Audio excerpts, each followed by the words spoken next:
शिवाय मृत्युंजयाय रुद्राय नीलकंठाय शांभवे अमृतेशाय शर्वाय महादेवाय ते नमः।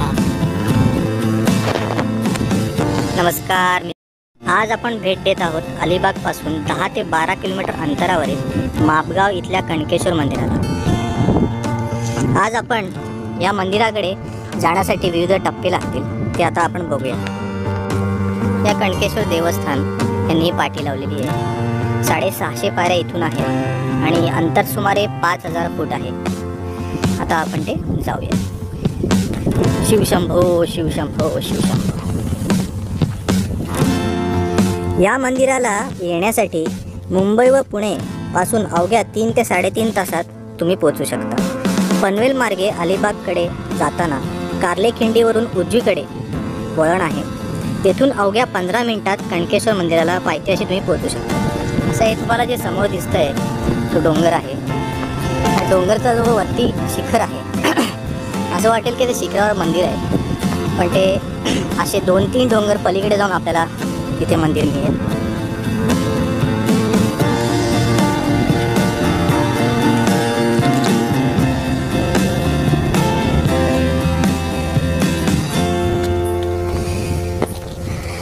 इथे तुम्ही यायचं असेल तर मित्र हो, एकदम पहाटे चढाई करा किंवा संध्याकाळी 4:30-5 नंतर चढाई करा, म्हणजे तुम्हाला उन्हाचा त्रास होणार नाही। इकडच्या हवेमुळे तुम्हाला चढायचा थकवा बिलकुल जाणवणार नाही।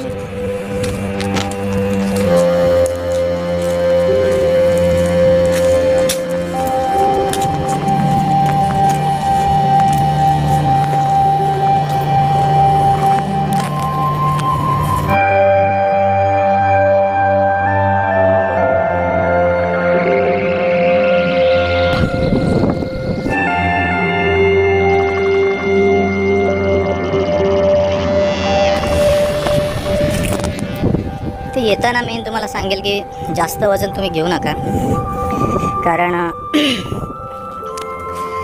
चढाई जरी 650-700 पायऱ्या असल्या तरी या पायऱ्या तुम्ही बघू शकता किती लांब लांब आहेत। आणि या पायऱ्या स्लोपमध्ये म्हणजे 90 डिग्रीमध्ये 90 अंशाच्या कोणामध्ये नाही आहेत, त्याच्यामुळे दम लागायची चांगली शक्यता आहे।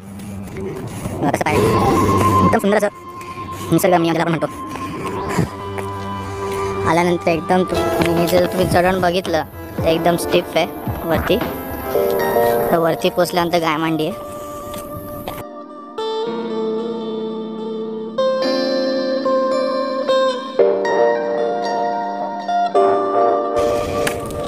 असं वळण आहे इकडे आणि इथून एकदम खालनं आम्ही वर आलोय। तर मला धाप लागली आहे।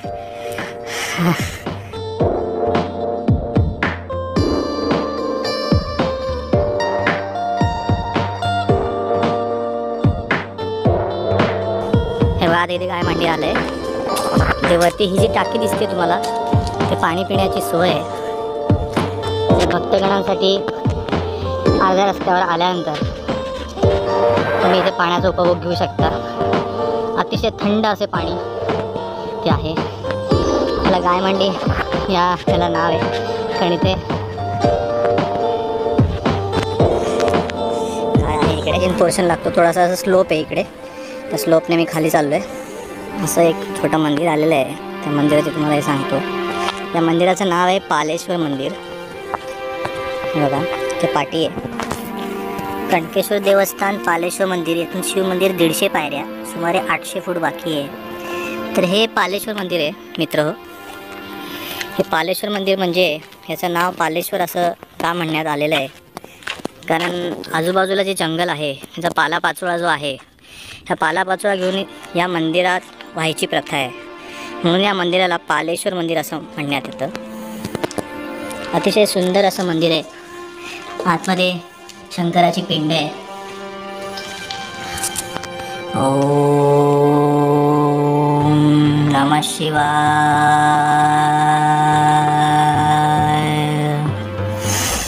शंभो शंभो शंभो असं मंदिर आहे.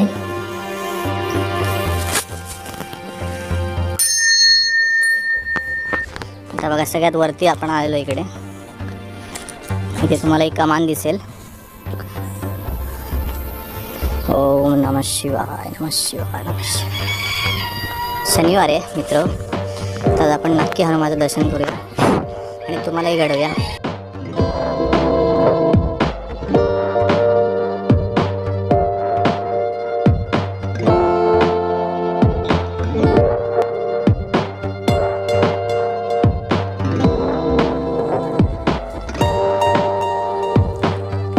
रामचंद्र हनुमान जय. मारुती राया सद्बुद्धी दे.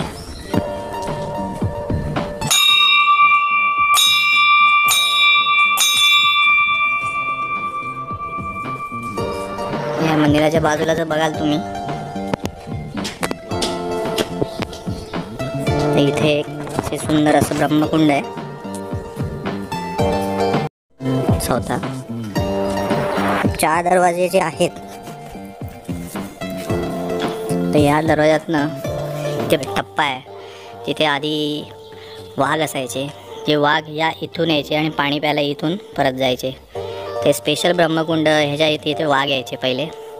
आणि हे बनवलं याच्यासुद्धा होतं की सगळ्यांना पाण्याची सोय व्हावी या उद्देशाने. हे सुंदर असं ब्रह्मकुंड आहे.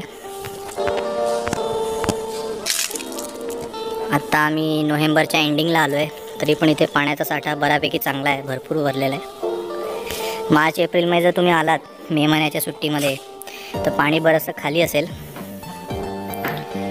अतिशय सुंदर असं निसर्गरम्य दृश्य इकडनं तुम्हाला इथून दाखवतो.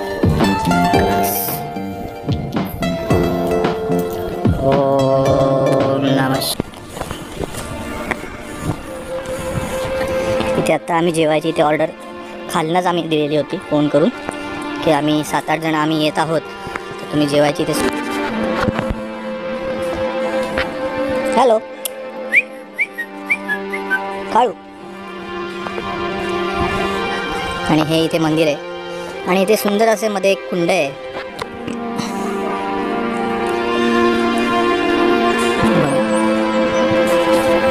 इथे सुंदर असं कुंड आहे आणि इकडे हे मंदिर आहे. या मंदिराचा इतिहास जाणून घेऊया आपण. आणि इथून आम्ही आलो ते असे बरेच ठिकाणी खायची प्यायची सोय आहे, पण जरा सांभाळून मित्र, कारण खायच्या प्यायच्या डल्ला मारण्यासाठी लोक बसलेले तिकडे.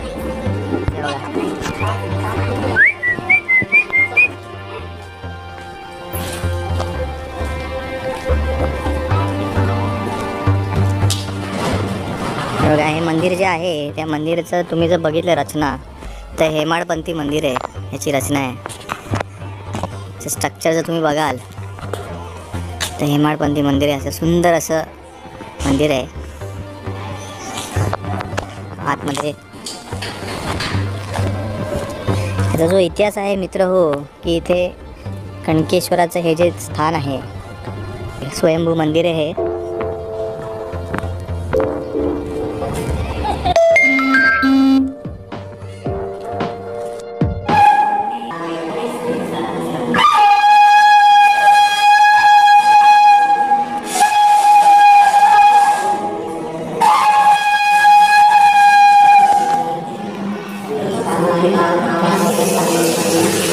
असं हे मंदिर आहे. पात्रा देवीचं मंदिर आहे.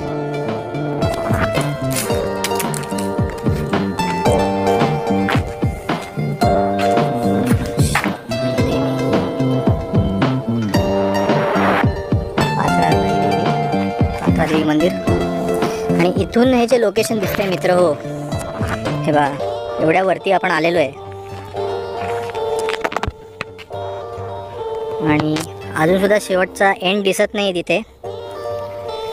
एंड जिथे झालं आहे तिथे मुंबई आहे.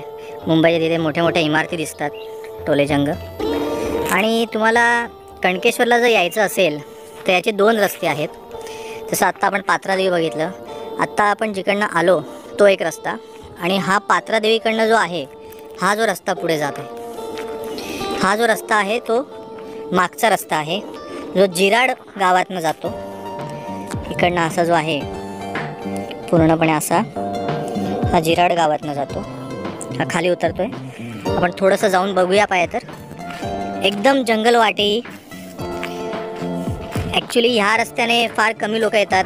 मागच्या रस्त्याने जर तुम्हाला यायचं असेल तर मुंबईवरनं यायला खूप सोपं आहे. मुंबईवरनं बोटी निघतात ज्या इथे उतरतात, आणि तुम्ही जिराड मार्गे तुम्ही मागच्या साईडने येऊ शकता. तुम्हाला इथे आल्यानंतर शांतता जाणवत असेल. फक्त माझा आवाज येतोय. हे बघा पूर्णपणे जंगलातनं वाट आहे. पूर्णपणे घनदाट झाडी आहे.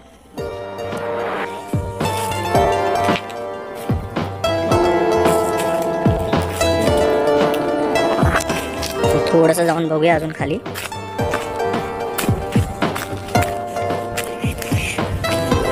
ज्यांना खरंच निसर्गामध्ये राहायची आवड आहे त्यांना हे नक्कीच आवडेल.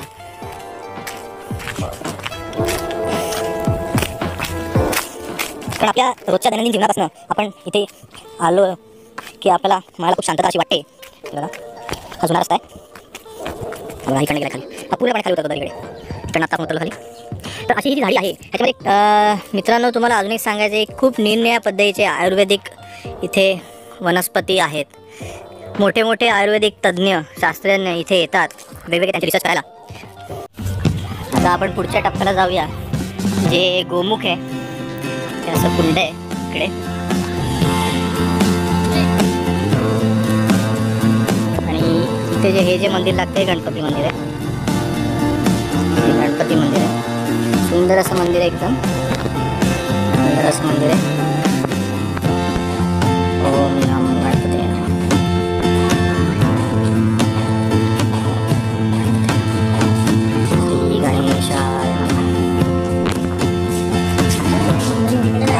टेम्पल आहे. आणि इथे जे आहे ती सुंदर असे राहायची इथे सोय आहे. मित्र तुम्हाला जे सांगितलं होतं कमी पैशामध्ये तुम्ही इथे राहू शकता.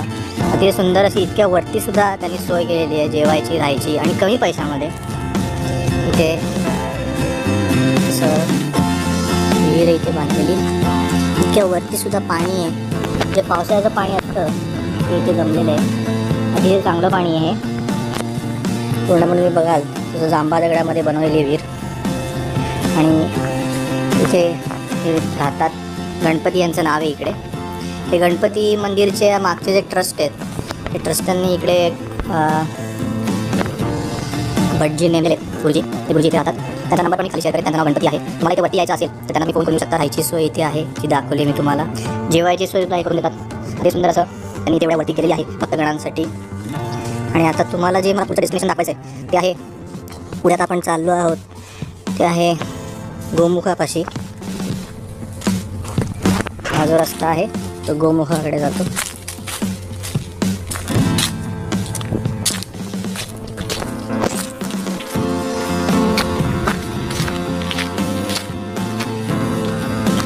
आता बघूया आपण वरचं जे डोंगरावरचं जे पाणी येतं ते इथे जमतं आणि खालनं इकडनं बाहेर येतं.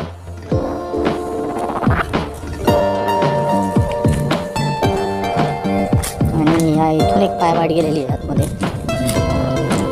इथून त्या स्पॉटवर जातो, तिकडे दरी दिसते, ते दाखवणार मला.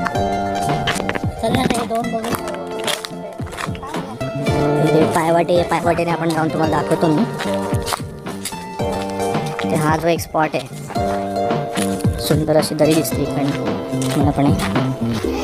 निसर्ग किती सुंदर आहे, दिसते की नाही मला कळत नाही आहे तुम्हाला, आणि सुंदर असा कणकेश्वर डोंगर दिसतो आणि इथून पूर्णपणे दरी दिसते.